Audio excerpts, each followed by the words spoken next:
कहीं जा रहे हो? हाँ जा रहा हूँ। क्यों, कोई प्रॉब्लम है तुम्हें? हाँ बिल्कुल प्रॉब्लम है। मुझे मेरे घर ले चलो क्योंकि मेरा इस घर में रहना ही बहुत बड़ी प्रॉब्लम है फरहत। याद है ना तुमने क्या कहा था कि मैं तुम्हारे साथ रहूं या ना रहूं तुम्हें कोई फर्क नहीं पड़ता। डॉक्टर, तुम जो भी कहना चाहो कह सकती हो, तुम्हारी बात सुन रहा हूँ मैं। बहुत मेहरबानी तुम्हारी फरहत कि तुम मुझे मेरी बात कहने का मौका दे रहे हो। क्या ये सच है? हाँ बोलो, सुन रहा हूँ मैं। तुम जो चाहो कह सकती हो मुझे, मैं यही हूँ, तुम्हारी बात सुन रहा हूँ। मैं भूल गई किससे बात कर रही हूँ। हाँ, हमने फिर वही फजूल बातें शुरू कर दी है ना। ऐसा ही हूं मैं, बिल्कुल पागल। वैसे तुम भी तो यही चाहती थी ना? क्या मैं चाहती थी ये सब? सच में? अगर ऐसा है तो तुम तो इसके खिलाफ होगे ना फरहत? एक ही बात बार बार करने से तुम थकती नहीं क्या? तुम भी तो एक बात बार बार कहने से नहीं थकते। बोर करती हो तुम। तो ठीक है, मैं तुम्हें खुशखबरी सुनाती हूँ जिसे सुनकर तुम्हें बहुत राहत मिलेगी। बहुत जल्द तुम्हारे इन सब परेशानियों से जान छूटने वाली है। ठीक है? हाँ ये ठीक रहेगा। तुम्हारा बहुत शुक्रिया। ये तो मेरे लिए भी खुशी की बात है।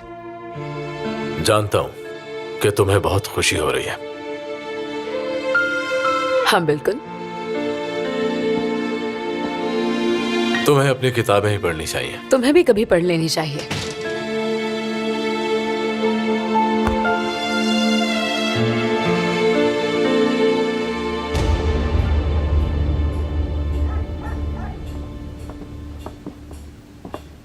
गुड इवनिंग, कैसे हैं सब? ओह, खैरियत तो है ना? बहुत खुश लग रही हो। आप सुनाइए ना खुशखबरी। हमने शादी कर ली है।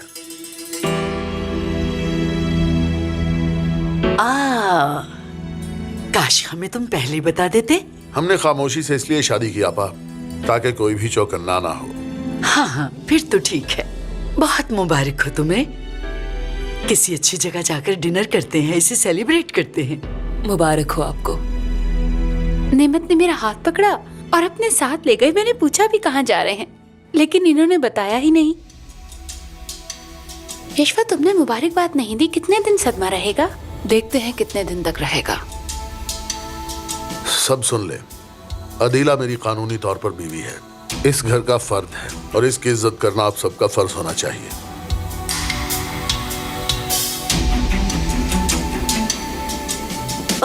आबिद, लो देखो बेटा, मुबारकबाद दो, तुम्हारे अंकल ने शादी कर ली है। अदीला मैडम आज से तुम्हारी मुमानी है।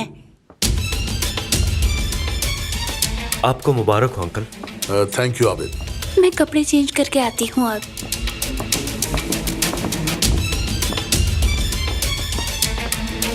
यशवा,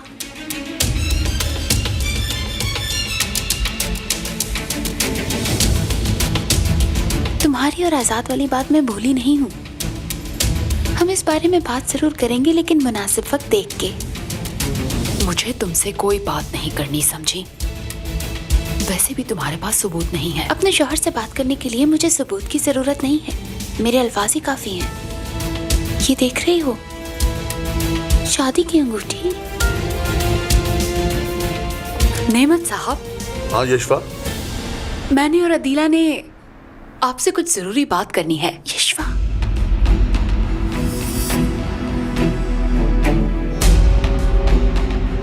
बोलो, क्या बात है?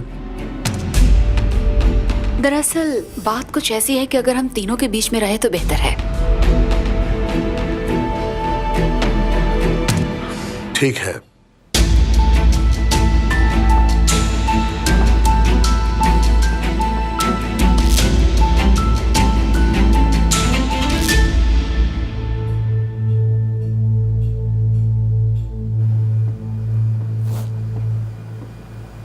आबिद, मुझे यहाँ घुटन हो रही है। गुलशेर को फोन करो और कहो कि बाहर चले। जी ठीक है भाई, करता हूँ। हाँ वो भाई, अंकल ने शादी कर लिया अदीला से। अल्लाह खुश रखे उन्हें। हुरिया, तुम जरा इसे पकड़ो, हम थोड़ी देर के लिए बाहर जा रहे हैं। जी जरूर। मैं तैयार होता हूँ भाई।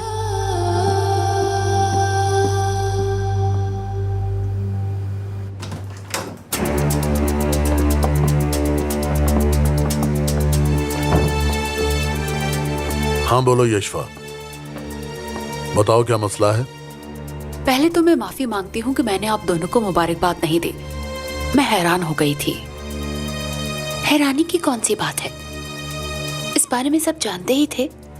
पता नहीं, लेकिन नेमत साहब एक समझदार इंसान है और लगा नहीं था कि तुम जैसी औरत पर कभी भरोसा करेंगे। शायद इसीलिए तुम लोगों की शादी इल्तिवा का शिकार हो रही थी।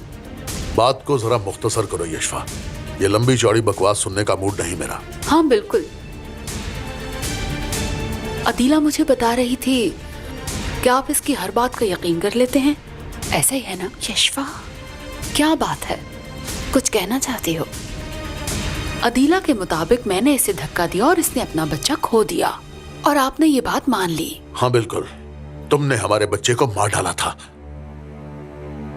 लेकिन डॉक्टर का तो कुछ और ही कहना है।